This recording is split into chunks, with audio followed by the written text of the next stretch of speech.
The discovery of cells. Robert Hooke used an invention called a microscope to look at thin slices of cork. Thinking the small shapes he saw looked like small rooms, he called them cells. Cells are the basic units of living organisms. Leeuwenhoek in the 1600s was a scientist who used a single lens microscope to view bacteria. By the 1800s, microscopes had been greatly improved, allowing scientists to make other important observations about cells. Robert Brown discovered that cells had an important inner compartment, the nucleus. Then later, Rudolf Virchow figured out that the nucleus controls the cell's activities. Later, two German biologists by the name of Matthias Schleiden and Theodor Schwann did their experiments and learned that all living things are made of one or more cells. The experiments of Schleiden and Schwann and other scientists led to the development of what is called the cell theory. It is one of the most fundamental ideas of biology and is summarized as the following. 1. All living things are made of one or more cells. 2. Cells are the basic units of structure and function in living things. And 3. All cells come from other cells.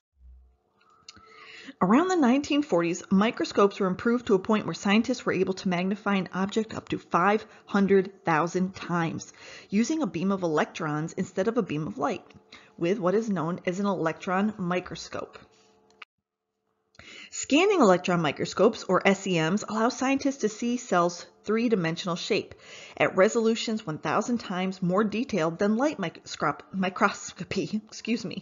However, there are several disadvantages, including the inability to analyze live specimens, since the samples must be analyzed in a vacuum. Also, the images are only in black and white, and the cost of an electron microscope is one of the most expensive pieces of highly specialized equipment in a lab. Transmission electron microscopes allow scientists to see structures inside a cell and offer the most powerful magnifications of all the microscopes. The transmission electron microscope, or the TEM, has the potential of offering magnification of over 1 million times. However, you can imagine that this is a very expensive piece of electron microscopy, and special training is required to not only operate the microscope, but also to prepare the specimen. Using microscopes, scientists discovered that all cells contain small structures called organelles. Each organelle has a specific function in the cell. Some cell organelles are held together by a membrane while others are not.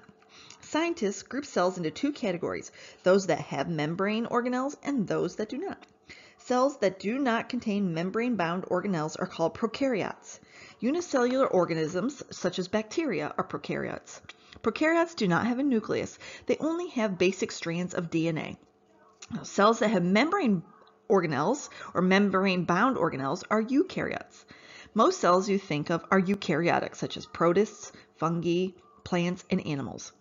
Having membrane-bound organelles is an advantage for eukaryotic cells because chemical reactions in different parts of the cell can happen at the same time. Okay, it's time to show what you know.